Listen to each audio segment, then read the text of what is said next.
their generation, if we don't teach you what we know, build a relationship with you, teach you what we know, how y'all gonna know it? That's what I'm saying. Like this is my thing. So I get this from like all generations. We blame other people for what's going on in our community, and we act like we can't blame other people like I feel like we can't white society. We blame the mayor. We blame. Well, since you talk about accountability, right? There is an accountability issue because we, as Black Africans in America, are in a system in America. It is designed to keep us down and is working very effectively. So there is a level of accountability, not so much blame. You know what I mean? Everybody has to be held accountable, just like us. And unfortunately, we are brainwashed, a lot of us. But again, there's accountability to it. Like, I don't agree with fathers not being in their kids' lives. You cannot blame white society for that. You cannot blame a white supremacy system doing that. You know what I mean? So that's what I was like I was telling him. I told him another thing is we don't like to do research. We don't like to do our research. Somebody else said that too. So I did my research on. I decided that I wanted to do my research on slavery and lynching. So I did my research on what lynching was. What was the lynching? And I realized a lot of the stuff that happened back then is what's going on right now. We pretty much adapted it to our culture. Like we took it and said, you know what, we're gonna do this. It said put light skins against dark skins. Go look at a youth. Oh, I want a light skinned girl. You know, like it's like we can't we are limiting ourselves. Like for me, I'm gonna tell you the truth. I don't have my father. I rarely see my father's side of the family. Only time I see my father's side of the family is when it's a funeral. That cannot be. We have to start coming together for things like this. We have to bring our community up. We can't keep tearing each other down. Like we. Don't get me wrong. White people are doing stuff too. Let me stop. They are doing stuff too. But the same thing is going on in our own community. We can't keep hurting each other and expect everyone else to treat us with respect when we can't show enough. When we can't act like we have respect to respect ourselves. It's a double-edged sword. I see it as a double-edged sword because you are right. It is our community, this, that, and things of that nature, but we're surviving. We're not living. Every Black person in the inner city of Milwaukee right now is surviving. We are not living because we are limited. You can go over the statistics, you can go over the numbers from our schools to jobs to incarceration rates. So we are living within the means that they are providing us because we are limited. So of course that's going to create a culture. Like if they say you throw rats in a cage and tell them to go survive, they might have to eat their young to live. You know what I mean? It's the same mentality with us. I mean, we are surviving in the conditions that are created. Slowly but surely, though, there are those of us that are waking up, that are researching, that are grasping hold to the situation, and it's going to improve. You know what I mean? It is going to improve. But right now, I mean, it's a double-edged sword because this is our environment that was created for us. But if I tell you the truth, this is me. I refuse to be a statistic. I refuse for you to be able to put a number on me, for you to put a title on me, anything of that sort. You're not putting that on my name. We need more. You're going to know what my name is, Jordan Robinson. You're going to have that marked down. I'm going to make it out of this city. I'm going to get a degree. I'm going to get multiple degrees. Then I'm going to come back and I'm going to help my city. For me, this is another issue. We have people who make it in the city, out of the city, and don't come back. That's right. Exactly. You're right. And then it's like, for me, if you think about it, who's up in the higher up positions right now? It's like, if you look up at the big offices, who's up in there? Oh, we all know that. Exactly. It's not like, I feel like there has to be more hope for the next generation. Like you are giving people hope for the next generation. Like, we're trying. Like it is really a wrap for our generation. But all we need is we still need our generation to wake up so we can create youth like you. Right. You know what I mean? As long as we keep having youth like you, then we are really going to be okay. That's right. Well, it's like you said, it's the hope we can never give up. Which is what I said. I said, we have to pour into our youth. We have to help them to know what to do, how to do it. But so many times, I've heard of city officials who say, "Oh no, I can't do that." Because to me personally, I think every official, this is just me, every official needs a young person under them that they are mentoring, okay? Mm-hmm. Because they need to know what to do and how to do it. Personally, that's what I believe. That's what I feel. Yeah. Because how do you feel like they're going to do anything if you don't pull them up under your wing? Somebody got to teach them. You know, it's certain fields that they keep us out of intentionally. Construction is one. Construction, they started a long time ago when they started locking us out their unions. So it's certain structures that they keep us out of, and politics is one. Politics is one, and that construction, that whole booming section going on downtown, is black people not seeing none of that money because they don't allow us in their unions, they don't allow us in that field. So I agree. If we start getting more youth like him involved in these elected official political positions, then they can shape and mold and be able to go in there.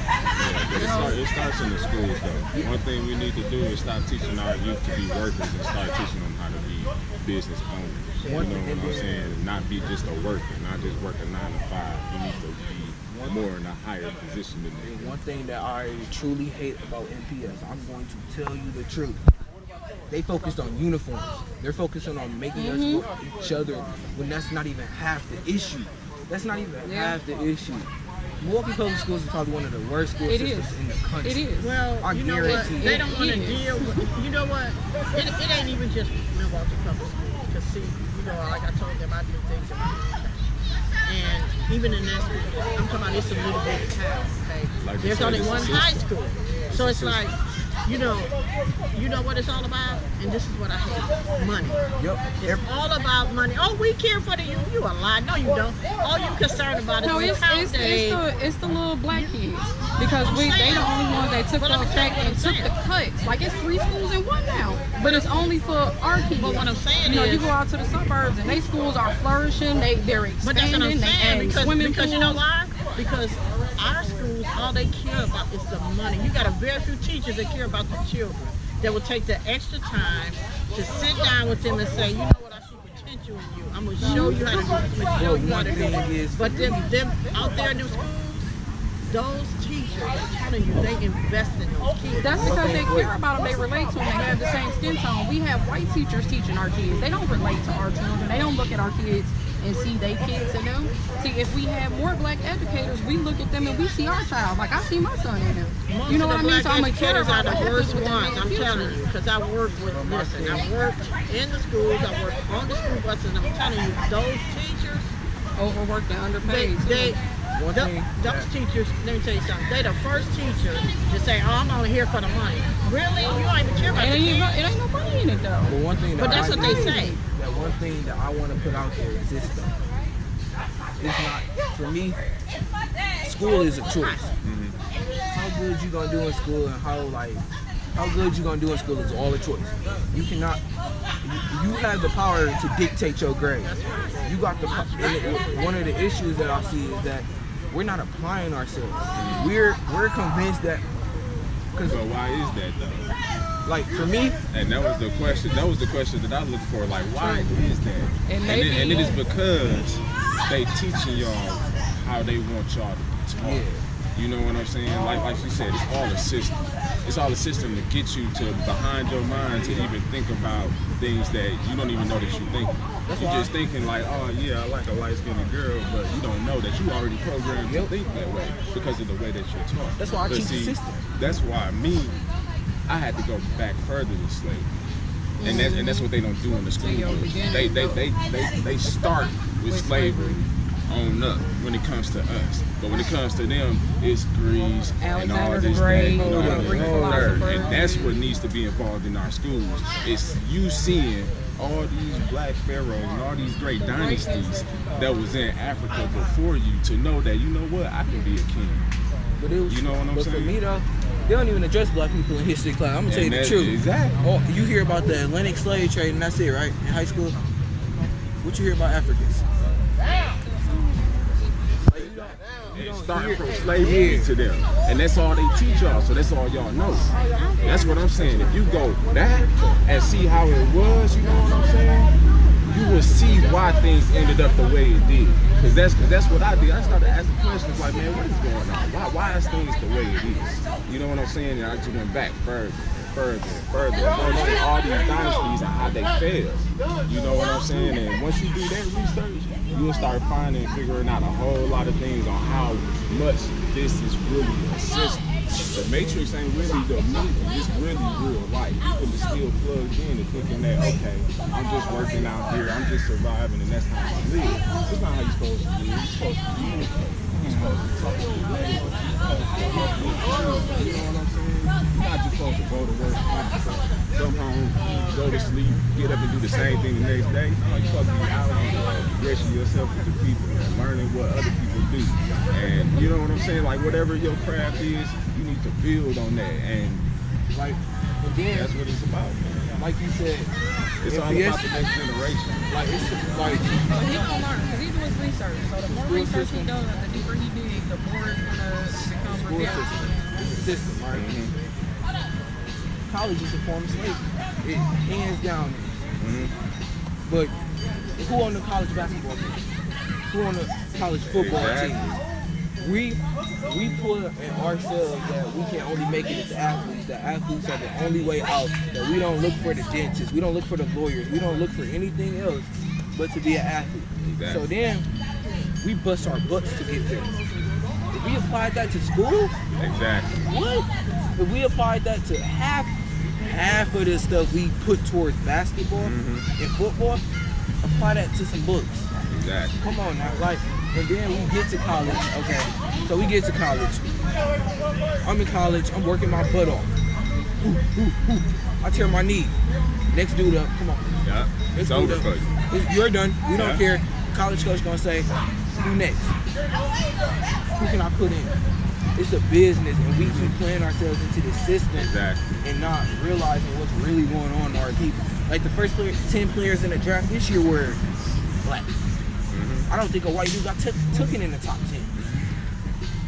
It's like, and then they not even, another thing is, you try to make it to the NBA, they're not even taking us no more. Right. Where they going? Foreigner. They want to get you a foreigner. Yeah. Like, it's like, they're trying to phase us out of the NBA. Like, what, like the city conference. Did my research on the basketball conference. It used to be so many black schools going up north to state. They make us play against each other before we can even get to state. They make us tear each other down, tear each other apart, and then they get the piece. Exactly. They get what's left. Yeah. And it's just like like Washington. When Washington went to state this year, and I go to King. Our girls went to state. They tore us apart, piece by piece, from the time we stepped foot into like the arena to the time we walked out. Nigga, crack. Like, it was just so much racism and hatred towards us that we even stood foot up there. It was crazy. Like, it was just, they really feared what we could do if we really took the time and knowledge to figure out what was going on. Exactly. Like, it's just really sad to see sometimes. Like, it's a lot that we could do and need to do as people to get our people up. We can't keep just getting together when somebody dies. Right. That just can't keep happening. Like when a little kid gets shot, that can't be the only time you see your family members. Right. You gotta see your family members, like, you gotta come together as a whole, not for bad. Like, we gotta start just coming together saying, all right, we gonna build a house. We gonna get these people. Like, it's just not a lot of people who are trying, and we can't just keep. I feel like African Americans are blaming. We're trying to find excuses. And it's crazy that you say that, because right across the street from me where I live at, it's these, you know what I'm saying, Asians. They just bought this house across the street. Every weekend, it's about 20, 30 of them building on this house. Yep. And they finna get this house done in no time. You know what I'm It's saying? how their families are set up, like, because the parents, Right. the grandparents stay with them. I was just and gonna just say keep that going. they keep generations in the household. Exactly. They got the grandparents. No, they got the great grandparents, the grandparents, the mama, the daddy, they kids. Like, it's like they are building. And they all do something. They all Yes. work in one store, or they all do this, or they all do that. We're And they so all help focused out on one another. we're so focused on jobs and not Yeah, black people, once careers. you're 18, you get kicked out. Yep. Once you turn 18, you kick the door to you. Go. You on your own. Like, it's no sense of urgency, like, to build them up and help them grow. Like, we have to start allowing each other to grow off of one another, teaching on each other. Like, we can't just blaming people. So, like, don't get me wrong, there are some bad things that people do to us, but it starts with us. Right. The change starts with us. Like, we can't keep tearing stuff down. Like, don't get me wrong, the unrest that happened here in 2016, it was necessary to a point, but it wasn't. There are, like, and then we have so much pride that we don't know how to just put our pride aside. Right. Like, it's sometimes where, I'm sorry, but you're not gonna win a battle with a police officer on the streets. 9 out of 10, you're not gonna win. So why are you, like, what's the point? I don't get it.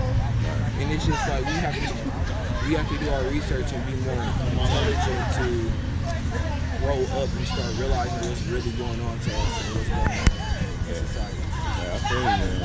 I feel you. So when is this supposed to start? Huh? When is it supposed to start? Just wait for me. It's gonna go down in a second. I'm trying to figure out what I'm finna say because I ain't writing no script. I don't never do. I just think about it. I just go. Hey, that's how you do it.